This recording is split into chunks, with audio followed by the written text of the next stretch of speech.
So magandang gabi sa inyong lahat. Welcome sa ating YouTube channel, Bagong Pilipinas, Old Queen TV mga idol.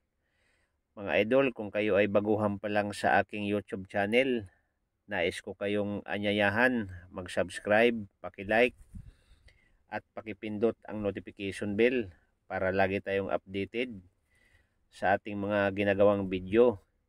Mga idol, bago tayo magpunta doon sa halaga ng bariyang ito, ay shout out sa lahat ng nag-subscribe, sa lahat ng nanonood, at sa lahat ng nag-like sa aking video.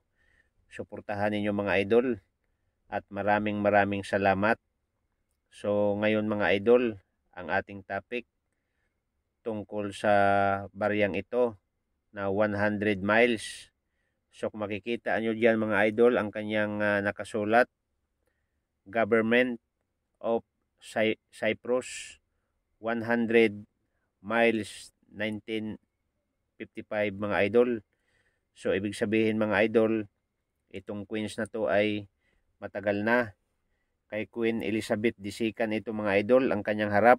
So itong nandito nga mga idol, itong sa likod, napakalinis pa itong Queens mga idol, at napakaganda, at unang-una mga idol, super rare, no? Mahal na po ang kanyang halaga.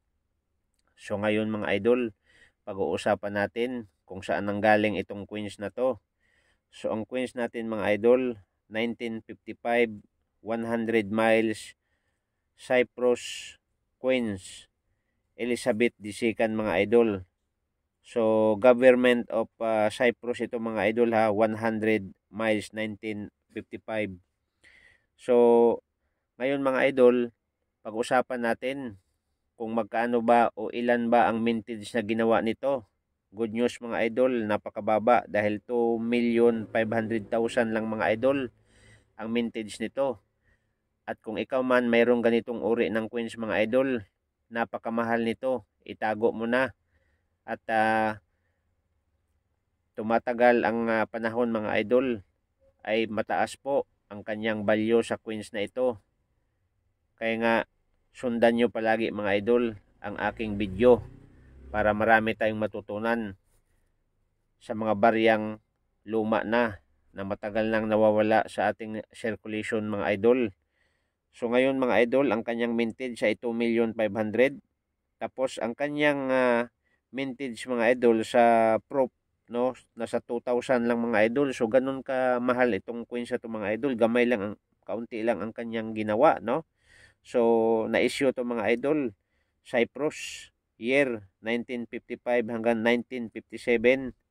Ang kanyang value 100 miles, at ang kanyang composition copper and nickels, at ang kanyang bigat 11.31 grams, at ang kanyang diameter 28.5 mm, at ang kanyang thickness mga idol 2.2 mm. So yan po ang description ng Queens na ito. Kaya nga nagpapasalamat ako mga idol sa inyong walang sawa na pagsubaybay sa aking YouTube channel. Ngayon mga idol, pag-usapan natin ang presyo.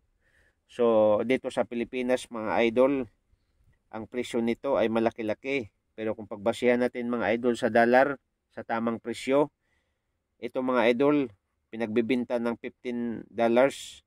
Mayroong $100 mga idol, mayroong $18, mayroong $17, mayroong $45 mga idol, at mayroong $85 ang bintahan nito mga idol sa market. At kung isuma mga idol dito sa Pilipinas, ang halaga mga idol ay nasa 5,400 at nasa 4,590 mga idol ang bilihan nito. So ayan mga idol, binigyan ko kayo ng ideya. Baka mayroong kayong Queens na ganitong uri. So napakaganda nito mga idol. So maraming salamat, at sa lahat ng mga taga-subaybay sa aking YouTube channel.